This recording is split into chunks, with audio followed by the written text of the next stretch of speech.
What's up, Banger Nation? It's Johnboy. I'm in the Bang and Slam studio. Got BJ Smith with me in the house. How are you, buddy? I'm good. How are you doing, Johnboy? Thank you so much for coming and hanging out with me today. Beautiful day outside. I won't stick you in the studio for too long. I saw what you drove up in. Yeah. I'm excited. We'll go check that out. Oh, yeah. So, listen, first of all, man, again, I know it's kind of late notice, but I appreciate you coming by. But man, it's been exciting seeing you at some shows in the past. And you always have amazing rides. So tell me, like, what got you into the car scene? Oh, man, my dad probably. That was probably the biggest part. My dad was an old hot rodder, and he just loved old cars, and he would tell us the stories of all these old cars he had growing up. And, back in the day, I guess it would have been the 60s mostly, when he was probably 60s and 70s, when he was trading and selling and buying and whatever, old hot rods.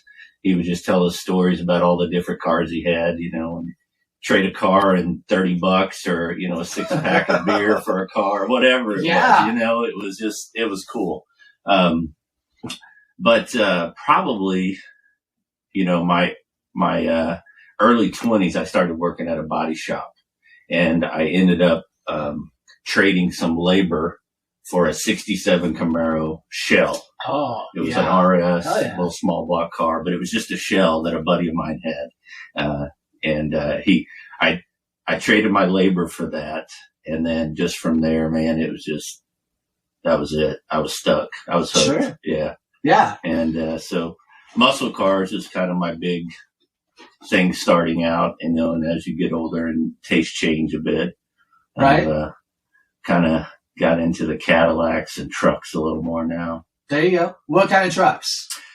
So probably I'm a GM guy mostly, but I like all cars, but mostly GM's where I focus. But, 60 to 72, I like those years. I just finished a 72 last year, and, my dad, we have a 65 GMC that's been in the family since I was like 4 years old. Oh, wow. So it's been in the family over 40 years. Oh, my gosh. That's kind of the next big project that I'm looking forward to building. Yeah. Yeah, because it hasn't ran in, I don't know, maybe 30 years. So it's going to be a frame off?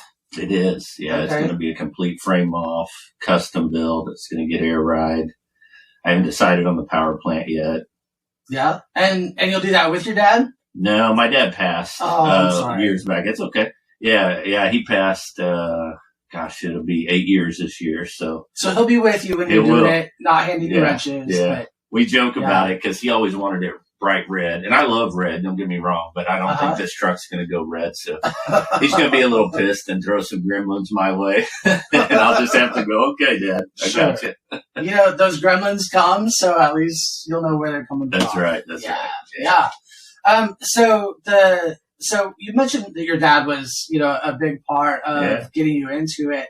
So I'm assuming you were probably there handing him wrenches, holding the light for him, and stuff going up. So, so where you say you came in, with the muscle cars and stuff like that, is that something that you and your dad worked on together, or was he kind of like, hey, here's what I've taught you, now you go do your thing? Yeah. We didn't really work on a lot together because by the time I got into it, he had moved out to a different state.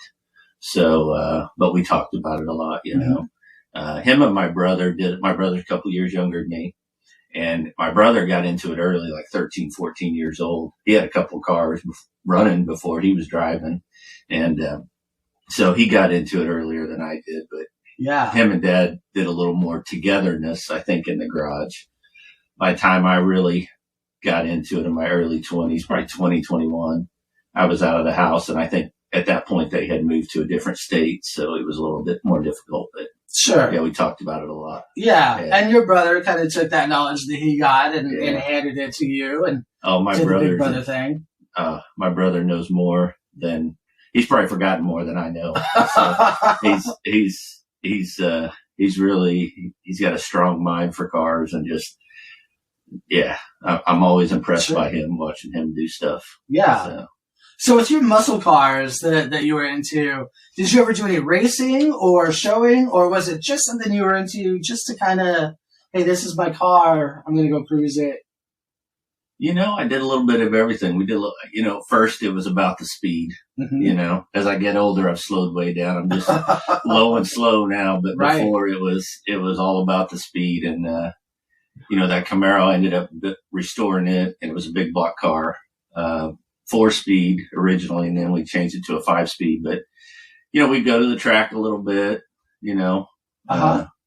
allegedly there was some stuff on the street. Right. Front Street. Right. Yeah. But yeah. So what tracks did you go to? Out on Nolan Road, the old track out there. Yeah. That was pretty much it for me. I didn't do any 8-mile stuff. The car wasn't set up for it, but sure. We just went out there on grudge nights, and sometimes my brother had his car going. We would run. And so you're talking about the old Kansas City International Raceway then, right? DCIR? Yeah. Okay. Yeah, cool. Yeah. So I used to do, not near as cool as a 67 Camaro, big block car. But I had a 3rd gen Camaro. Yeah. And it just, it had the 305, quadrijet carburetor, automatic, nothing special. But, when you're just out there racing against time, it was perfect. Uh-huh. And look, for me, it was just about being out there. Yeah. So I had a lot of fun with that.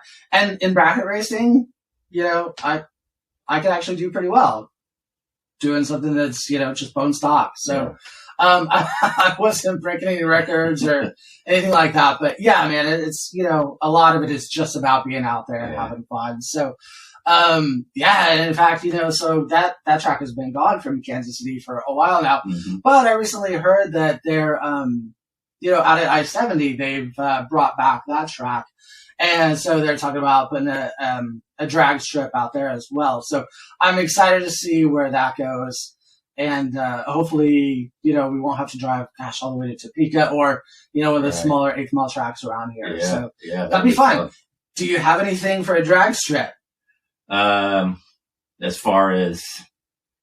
Well, so you used to have, I know that you're into the, the caddies and cruisers and stuff like that. I have anything now? Do you have anything now? No, I don't. Is that, if they put in a track nearby, is that something you'd be into? Maybe. I don't know. I really want to do some, I don't know, not what you call street racing, but, like a 2-mile track type road track. Okay. Road track. Oh, yeah. sure. I think that would be a lot of fun too. But I would definitely get back out there on the track a little bit. I'm sure my reaction times are much slower than they were in the 20s. Yellow, go. Yeah, that's all I remember. I love watching it. I watch a bunch of shows on YouTube and guys building and racing and it's and back in our day, what it was, it was still pretty much dependent on the motor and what you're putting on it. And there were power adders, there was nitrous, stuff like that. Nowadays, you got to be a computer whiz, man. And there's guys that are driving 2,000 horsepower cars that, came out of the factory with under 200, definitely under 300, and then they'll tune them down to do like Rocky Mountain Race Week. Yeah. They'll tune them down to, 600, 700, 800 horsepower to, where it's streetable-ish. And, and just take them out on the street and then go, rip ass the next day. So, pretty amazing what they can do. And over my head, though, for sure. So, there's still, Mocan not far away. Bethany, there's still some of the old Spirit guys out there doing their thing, and that's always fun to see. So, man. So this is gonna be so getting back into low and slow. Well, actually, you know what? Let's go back because you mentioned the road tracks, and that's something that's fun as well. There is a new track not far from here, out by like the Ozarks. I saw it the other day. So. This funny story, if you don't mind, I'll throw this in. But I spotted this beautiful. It was a '58 Pontiac on Marketplace, and I was like, "That's cool." I love the '58s with the 2 headlights up front, and it was right down there in Laurie, Missouri. So I'm like, I'm going to jump in the truck and go look at it.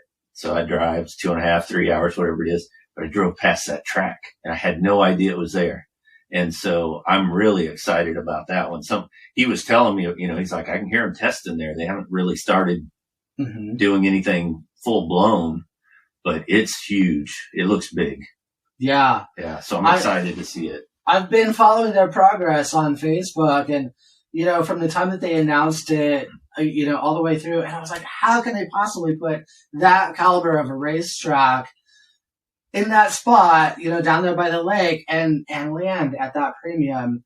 But man, watching the videos and seeing the pictures and everything, yeah, it's a world-class track, and I'm excited to get down there and see it. So, so if you do that, you've got somebody that'll, join you and hang out and ride along. Hell yeah. Hell yeah. Yeah, right? that'll be fun. How long is that track? Do you know? I don't know. Yeah. Yeah.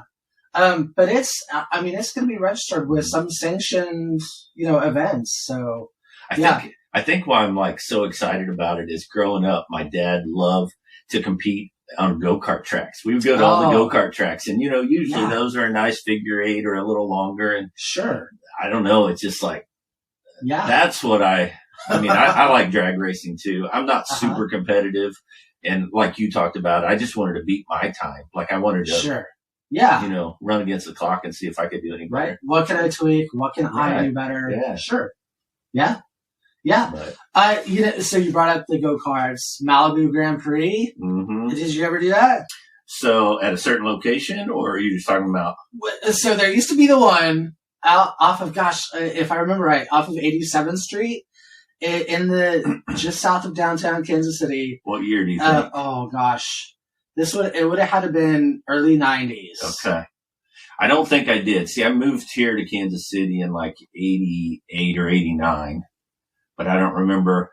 Most of the time it was, we're going to Lake of the Ozarks. We're running, down there. Or you had cooler stuff going on than some. I don't know. Commercial go-kart tracks. I love going to the go-kart tracks. Yeah. Yeah. So I've got an uncle that he has done some like stock car racing and stuff. But when he first got in, he was doing it was like the legend cars and things like that. Thunder Roadster, I think is what they called it. So it was kind of a long car, wide wheelbase, open cockpit with a, roll bar over it. And did some, some of that sort of racing and just kind of an entry level. But in that series, there's been a lot of guys that have come up and ARCA and even into NASCAR. Yeah. He used to race against Chase Elliott. You remember when Chase Elliott was, waist high to him. So, cool. it's cool, the racing community. And when you get that background, a racer is a racer across the board. You have that in your blood and you just want to kind of keep it going. So, it's fun to kind of hear stories about, racing way back. So it was fun. Yeah. My dad, I think he did his fair bit of street racing and that sort of thing. And, he wouldn't tell us all the stories, but I'm sure there's some out there. Sure.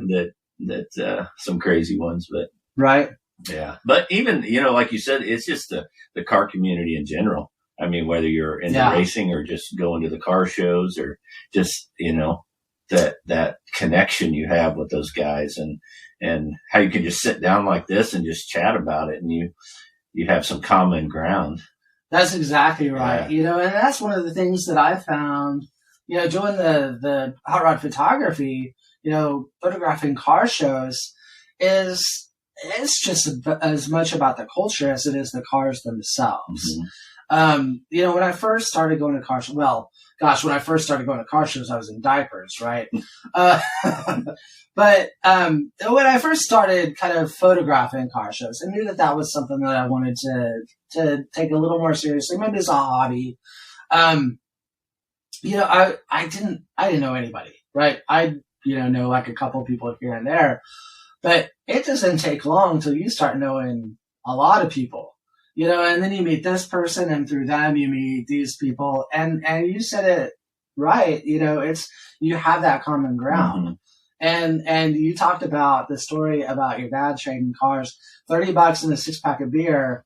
My dad has that same story. Yeah. I don't know if it was $30. It might have been like $20 right. and a 6-pack.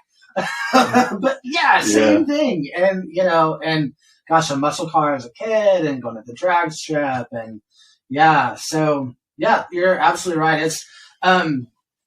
It's very much a community. Yeah. Right. You can put all the other BS aside, and whether it's politics or whatever, you can kind of put that aside and let's just talk about cars, man. Right.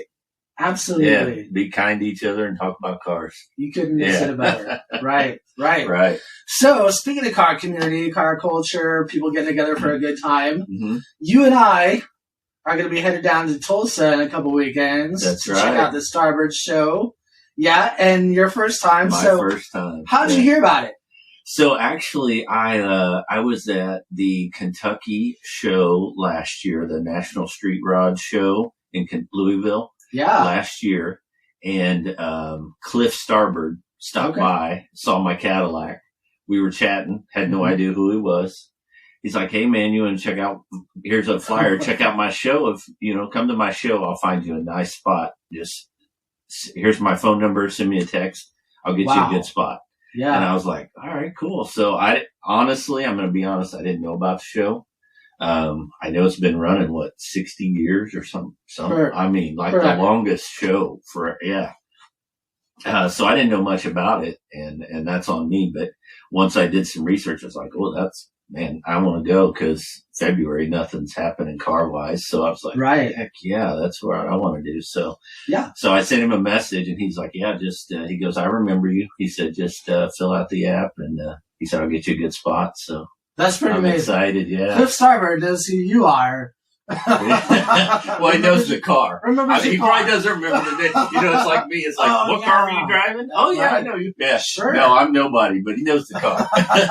and we hear that all the time. Yeah. You meet somebody at a car show, and you're like, "Oh, do you remember this?" And you're like, I kind of, what's his car? Yeah. Oh, there was Oh yeah, I know the car. Yeah, I remember that. I'm real bad with names. I hate to admit it, but I mean, I just am, and I practice, but I struggle. But cars, man, right? Yeah. He had exactly that blue ’65 Mustang with whatever, Oh yeah, I know what you're talking about. Sure. Yeah. Well, and as many car shows as I go to, man, I gotta admit it too. It's hard to remember every single person you meet, and oftentimes, I'm buried in the screen just looking at the car itself. So, forgive me. A lot of time, people are, "Hey, brother." Everybody knows you, though, man. When you come walking to the show, everybody knows you. Well, I'm well branded. Well, that's the beard, thing. dude. Yeah, I gotta, I gotta stand out. Yeah. I love the million photographers out there, so. I love the Christmas stickers, by the way. Oh, thanks. Those man. are cool. Hey, so speaking of that, there's a little gift behind you. Oh, yeah? That mug is yours to take with you. Really? Oh, a new coffee mug. That is awesome. Yeah, brother. I got you some of those Christmas stickers. Oh, I love that. That is sick. Yeah. So, speaking of, while we're on the subject, I get some gifts for Jen. I know she's not down here, but she chose. My wife makes these. That's amazing. So, yeah. Wow. She's going to love this. Yeah, that for her. Yeah. Look at this. And how about that? One of the hats for the business hats. Okay. And everybody needs one of these. A wallet, beer bottle opener. Right? Yeah. So everybody, okay. Thank you so much. You bet, wow, man. This is amazing. You bet. Look at this, you guys. Okay, so he has a YouTube channel as well. So everybody go check it out. Low Commotion Classics. It's LOW Commotion, COMOTION. Yeah. Classics. On YouTube, it's Locomotion Garage. But the business is Locomotion Classics. Yep. Cool, man. Thank you so much. Bet, I really appreciate it. Yeah. So tell me what you drove here today. So I drove a 57 Cadillac Eldorado Seville. Yeah. Yeah. Right on. Yeah, so I love that car. It's beautiful. I've seen it in person. I've photographed it. It's an incredible ride. So, not to interrupt him, but more than photograph. I mean, he got the most beautiful photograph of this car with the sunset in the background. Like, he posted it on Facebook, and I was like, I'm buying it. What does it cost? I'll buy that picture. So I ordered one, and it's hanging in my office now, and it's a beautiful picture. You did a great, it's not just the car, but just the whole setting. Well, thank you very much. Yeah, I really appreciate that. Yeah, that was at Greaserama. Right? It was, if I remember right. Yeah, Greaserama last year. So not far from here, over in just right outside of Platte City, Missouri, at the Platte County Fairgrounds. Exactly. That's a great show, and I mentioned it when I had Mrs. Bang & Slim down here last night. We were talking about it. Yeah, man, that's an amazing show, and it's it's part of Kansas City's car history. It's a fun. It's just different vibe, man. Right. It's just a whole different vibe, and I love it. And it, if I remember the story right, it started off as kind of a music event. They had bands and stuff, and people just kind of showed up with cars, and it was downtown Kansas City. Yeah. It was for music and art, and people showed up with these cool cars, and that just kind of evolved, and then and then it got so big they took it to the Boulevard Drive-In, which was cool. They have the rockabilly bands and the old cars and all of the art. But then at night they would show like old movies, and everybody's there in their old cars and watching the movie there. And now it's gotten so big they've taken over the Platte County Fairground. So it's amazing. Always amazing bands, great time. And I think I like the new venue setup where it's a Friday Saturday. I think I like that. Right? Yeah. Yeah, so they used to have the pre-party at the host hotel the night before, and then the Sunday show. And Sunday, to be fair, look, I love those punk rocks, but the Sunday show and they realized it, it always brought about half the amount of people back, if that. Right. Just Sunday, people are wanting to get home and get ready for work the next day. So yeah, you're absolutely right. So not only did they change the time, but also the fairground kind of changed the layout too. So it brought everybody closer together. Yeah. People used to park up on the hill, and then some over here and some over here. Now it's not, they brought it down off the hill, and everybody's right there together. It was a bigger party this year. It was. Yeah. It was fun. It seemed, like you said, just closer. Like, sure. Yeah. You weren't spread out over however many acres. Right. Yeah. So it's a cool show though. Right. So speaking of the Starboard show, going back to that here real quick. Yeah. So that's another one that, always has a lot of different events, as part of, it's the car show, right? That's the event, but there's so many other things going along with it. Are you in the know as far as what's going on, or do you want it to be a surprise? Yeah. I am not in the know. Okay. This is my first time there. Yeah. And I talked to Christy Starbird a little bit too. Because I have to move in the car on Wednesday. So I'll be down there Wednesday night. Oh, man. Moving in the car. Woo. And then we'll be there till Sunday. Long haul. Yeah. Oh, brother. Start drinking water now. Yeah, right. But, you'll have to. I'll buy you a beer while we're down there. So, deal. For sure. But, I'm looking forward to it, but I have no idea what to expect. I mean, sure. Like I said, I assume it's similar to World of Wheels, but it sounds like there's a lot more going on the side that I don't know about. So we'll see. Yeah, it is World of Wheels-ish. Anybody, especially with the Starboard show. I'm sorry. Don't need to compare. Yeah, don't need to compare. It's just in that there's something for everybody at that show. Right? World of Wheels, you've got, modern exotics to 1920s, right? And everything in between. And Starboard Show is that way too. Now, so you'll see there's the top level because it's where they have the chili bowl, right? So there's this whole level up here. There's not necessarily two stories, but there's, and then it goes down, and this is where they have the racetrack. Well, during the Starboard Show, that's where they've got the Rockin' Billy Bash. Oh, okay. And so that's the old stuff, something that's got a little patina. That's also where the rockabilly bands are going to be, the pinup girls, that's where they hang out. Everything upstairs, and look, man, there's some amazing stuff upstairs too. That's where you'll see all of the roped off cars, the trailer queens, but the muscle cars, the Starbird guest cars will be there as well. So, man, just something for everybody. And I'm excited to hear what you think about it after it's all said and done. Yeah. And I'm excited that you're taking your car down. Yeah. So. we'll take a couple pictures of it. Oh yeah. I look forward to it. So speaking of your car, can we go take a look at it? You bet. Okay. Heck yeah, man. That's real fun. It's nice outside. Let's so go. Yeah. okay, we'll go for a little cruise. Yeah, hell yeah.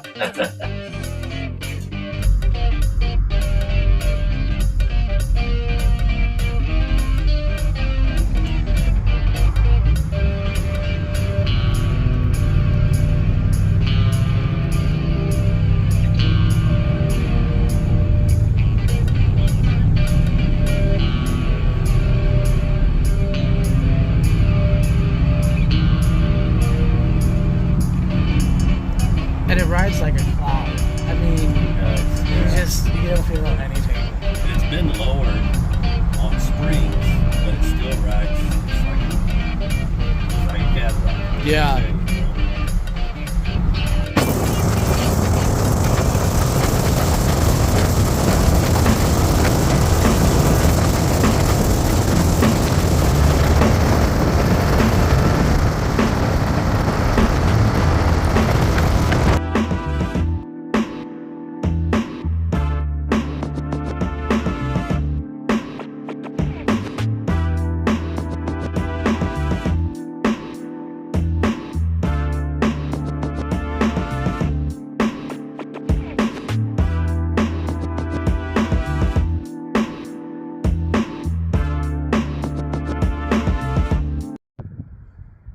All right, so we got to go for a little cruise with BJ in the Caddy.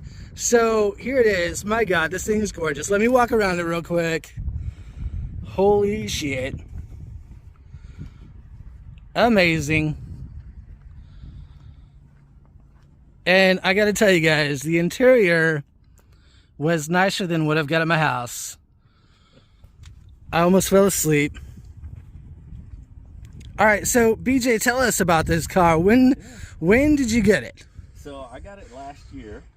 It's a 57 Eldorado Seville, and they only made about 2,100 of these cars in 57, so it's pretty cool. The back is where it's at. The front, pretty similar to most 57s, but the back end is way different on the Sevilles. And but yeah, it's a great cruising car.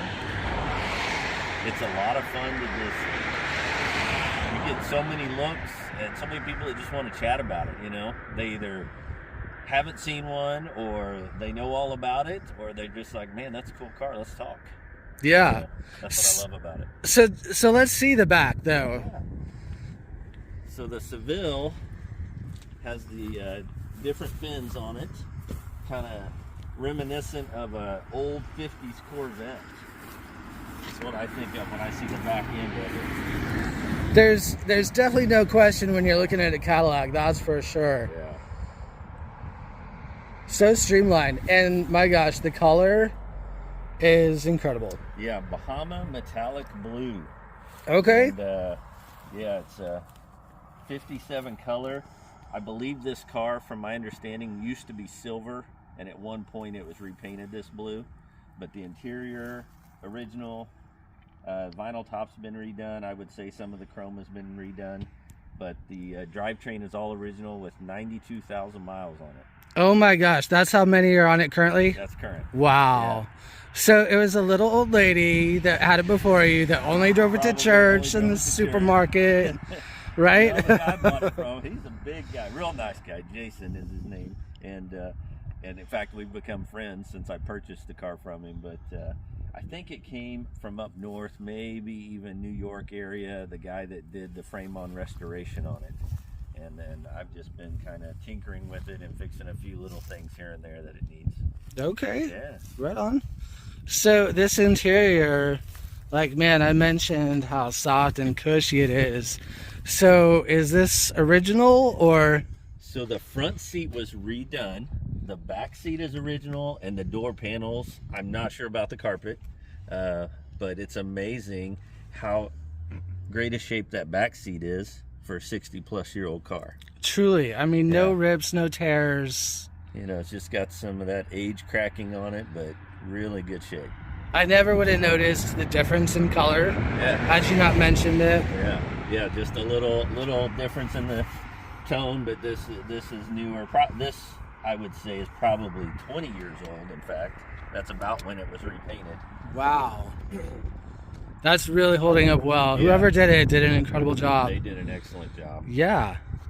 So I noticed it had enough power to get us where we're at. Yes. What do you got under the hood? So it's the original 365.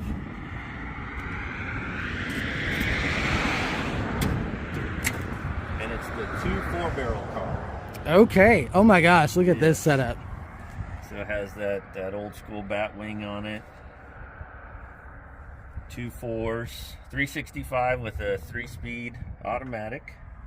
And from my understanding, the engine and transmission, like I said earlier, has not been out of it. So wow.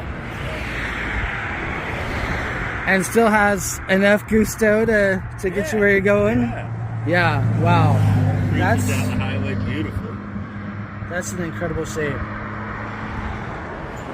What an amazing car. So, what's next on your list? Next project? Yeah. Well, or for anything. For anything. I'm working on a 56 Cadillac Coupe de Ville right okay. now, and it's getting air ride. Yeah. I'm hoping to have it for World of Wheels in March. Oh, hell yeah. I'll bring both cars. Awesome, man. 56 and a 57. Sweet. Yeah. Okay. Yeah, I follow you on Facebook, so I kind of You've seen it. I kind of had an idea that it's getting ready, so I'll be excited to see that. And it'll be ready to go. Yeah, sweet, brother. Well, I can't wait to get another ride in this thing. So, yeah, let's take it back to the crib and yeah, sweet, man.